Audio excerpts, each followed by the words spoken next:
Good morning, class 4th. Today we are going to start our chapter 4 reproduction in animals. Means जानवरों में प्रजनन कैसे होता है. प्रजनन means reproduction means अपने ही जैसा दूसरा जीव पैदा करना. Reproduction in different animals.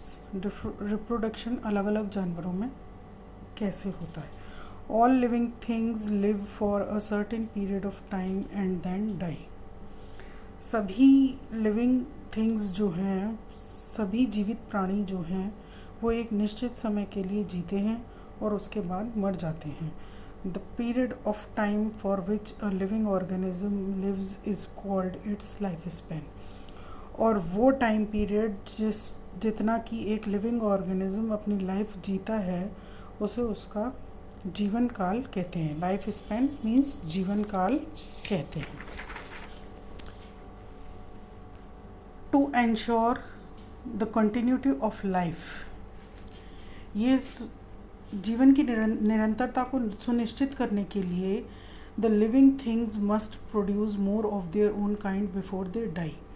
जो लिविंग थिंग्स हैं, जो जीवित प्राणी हैं, वो मरने से पहले अपने ही जैसा दूसरा जीव बनाते हैं. Reproduction is the process by which living things produce more of their own kind. Reproduction वो प्रक्रिया है जिसमें लिविंग थिंग्स अपने ही जैसा दूसरा जीव बनाते हैं. Animals reproduce in two ways. Animals दो तरीके से रिप्रोड्यूस करते हैं. फर्स्ट है some animals reproduce by giving birth to their young ones. कुछ जानवर जो होते हैं वो अपने बच्चे को जन्म देकर रिप्रोड्यूस करते हैं. Some animals produce their young ones through eggs. और कुछ जानवर एग्स के थ्रू रिप्रोड्यूस करते हैं. Viviparous animals. The animals which give birth to their young ones are called viviparous animals. ऐसे जानवर जो कि अपने बच्चे को जन्म देते हैं वो विविपेरस एनिमल्स कहलाते हैं. For example, human beings reproduce by giving birth to babies. Human beings means मनुष्य रिप्रोड्यूस कैसे करते हैं? अपने बच्चे को जन्म देकर. The animals such as dogs, cats, cow, horse, deer, lion and tiger etcetera.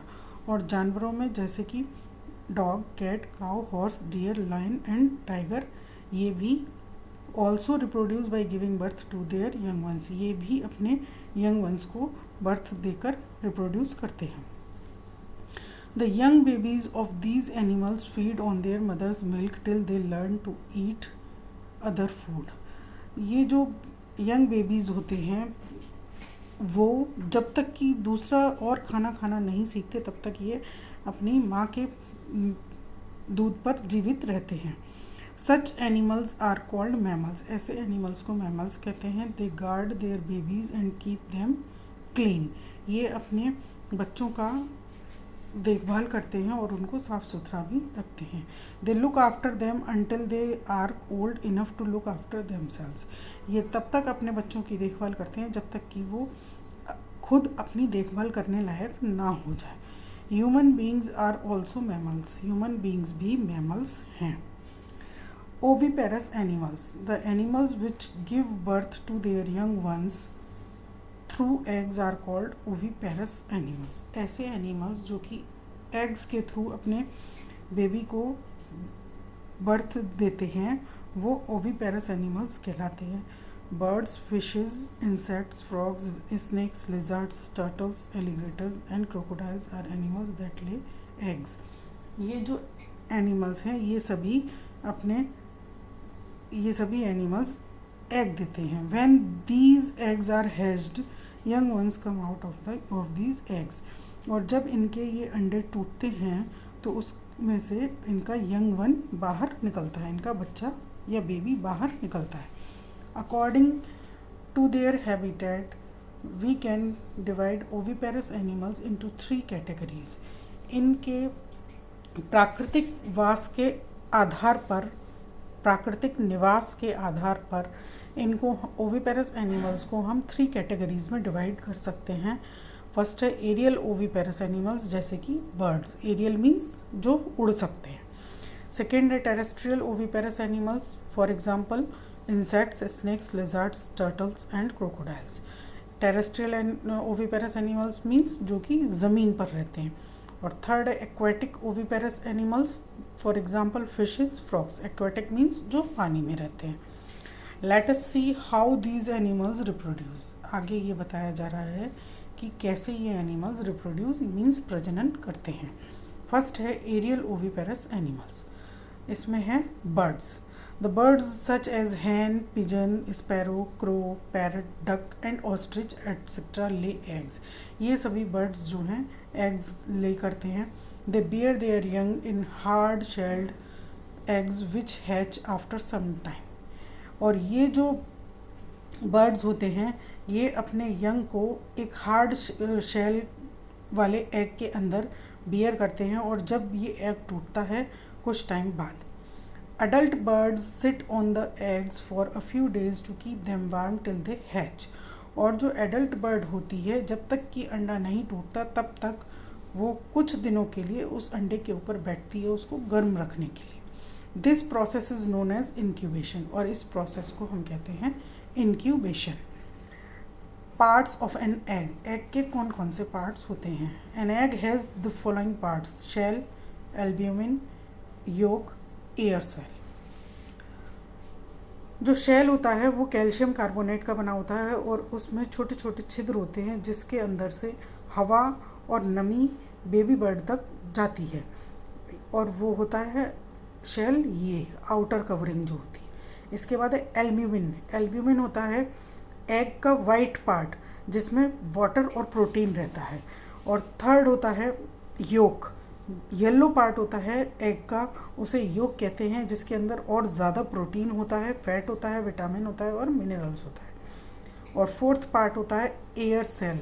Air cell होता है ये वाला पोर्शन जो कि present at the larger and, जो लार्जर एंड होता है वहाँ पर रहता है, और जब अंडा बाहर आने के बाद ठंडा होता है तब तक ये रहता है। नेक्स्ट टेरेस्ट्रियल ओविपेरस एनिमल्स, इसमें आता है insects. Nearly all insects reproduce by laying eggs. लगभग सभी इंसेक्ट्स या कीड़े मकोड़े जो हैं वो एग के थ्रू रिप्रोड्यूस करते हैं। Insect eggs are deposited by adult insects in a safe location. और जो इन कीड़े मकोड़ों के जो अंडे होते हैं, इनका जो एडल्ट इंसेक्ट होता है वो उन अंडों को एक सुरक्षित जगह पर पहुंचा देता है। This location can be anywhere.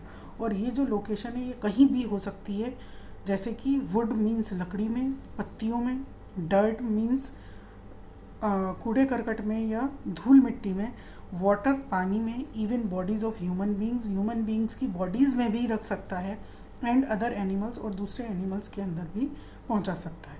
The eggs are usually sticky. और ये जो इंसेक्ट्स के एग होते हैं ये मोस्टली ज़्यादातर चिपचिपे होते हैं, so they can hang on to the surface without falling off. तो जो एडल्ट इंसेक्ट इनको जहाँ कहीं भी रखता है ये वहाँ कहीं भी बिना गिरे लटके रह सकते हैं। Sometimes some insects such as grasshoppers and cockroaches pass through 3 stages in their life cycle। कुछ इंसेक्ट्स जैसे कि ग्रासहोपर और कॉकरोच जो होते हैं वो अपने पूरे जीवन चक्र में 3 चरणों से होकर गुजरते हैं। पहला चरण जो होता है when the eggs of a cockroach hatch। जब किसी कॉकरोच का एग टूटता है, baby cockroaches come out, baby cockroach बाहर निकलता है।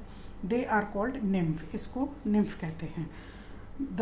दे look similar to adult cockroaches, ये बिल्कुल एडल्ट कॉकरोच के जैसे ही दिखते हैं। They shed their skin several times when they are growing. और जब ये बड़े हो रहे होते हैं उस दौरान ये कई बार अपनी स्किन को शेड मतलब छोड़ते हैं। दिस इज़ कॉल्ड मोल्टिंग, और उस प्रोसेस को मोल्टिंग कहते हैं। और थर्ड स्टेज जो होती है आफ्टर मोल्टिंग मैनी टाइम्स, कई बार स्किन चेंज करने के बाद दे चेंज इनटू एडल्ट कॉकरोचेज, ये एडल्ट कॉकरोचेज में चेंज हो जाते हैं।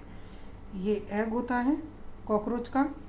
उसके बाद जब एग हैच होता है तो ये निम्फ बाहर आता है और उसके बाद ये एडल्ट कॉकरोच में चेंज हो जाता है। Other insects such as butterflies and house flies pass through 4 stages in their life cycle. और जो दूसरे इंसेक्ट्स होते हैं जैसे कि बटरफ्लाई और हाउस फ्लाई, वो अपने पूरे जीवन काल में, जीवन चक्र में 4 चरणों से होकर गुजरते हैं। Let's look at the life cycle of a butterfly. यहाँ पर life cycle of a butterfly आपको क्लियर किया गया है, उसके 4 stages. A butterfly has 4 stages in its life cycle. Butterfly की लाइफ साइकिल में 4 स्टेजेस रहती हैं। फर्स्ट है eggs. The female butterfly Lay's eggs on the under side of leaves. जो फीमेल बटरफ्लाई होती है वो पत्तियों के नीचे एग देती है। सेकेंड स्टेज, फर्स्ट स्टेज ये है। सेकेंड स्टेज है larva. The egg hatches and larva comes out. जब एग टूटता है तो उसके टूटने के बाद लार्वा बाहर आता है। It is also called a caterpillar. इसको कैटरपिलर भी कहते हैं। It looks like a worm, और ये एक वॉर्म की तरह से दिखाई देता है। It eats leaves and grows quickly, और ये क्या करता है, पत्तियों को खाता है और जल्दी ही बड़ा हो जाता है। थर्ड स्टेज जो होती है बटरफ्लाई की लाइफ साइकिल की, उसे कहते हैं प्यूपा। ये है third stage. The caterpillar spins a covering called pupa around itself. जो ये कैटरपिलर होता है ये अपने ऊपर एक ऐसी कवरिंग बुन लेता है कि ये उसके अंदर छिप जाता है, और उस कवरिंग को हम कहते हैं pupa. Inside the pupa, pupa के अंदर the caterpillar slowly turns into a fully grown butterfly. इस प्यूपा के अंदर जो कैटरपिलर होता है वो धीरे धीरे पूरी तरह से बटरफ्लाई में बदल जाता है। फोर्थ स्टेज होती है बटरफ्लाई। यहाँ से यहाँ आया, ये आउटर कवरिंग है, इसको प्यूपा कहते हैं। और उसके बाद जब प्यूपा से बटरफ्लाई बाहर निकलती है तो वो स्टेज यहाँ पर आकर ख़त्म होती है। When the pupa splits open, जब प्यूपा ओपन होता है या बटता है या विभाजित होता है, the beautiful butterfly takes flight. एक ब्यूटीफुल सी बटरफ्लाई उड़ जाती है। It starts flying, looks for food and then lays eggs. Butterfly उड़ना शुरू कर देती है, खाने की खोज करती है और उसके बाद फिर से एग्स देती है। The life cycle starts all over again, और उसके बाद बटरफ्लाई की लाइफ साइकिल स्टार्ट हो जाती है पूरी तरह से, दोबारा से। That's all for today. Chapter read करना है आपको।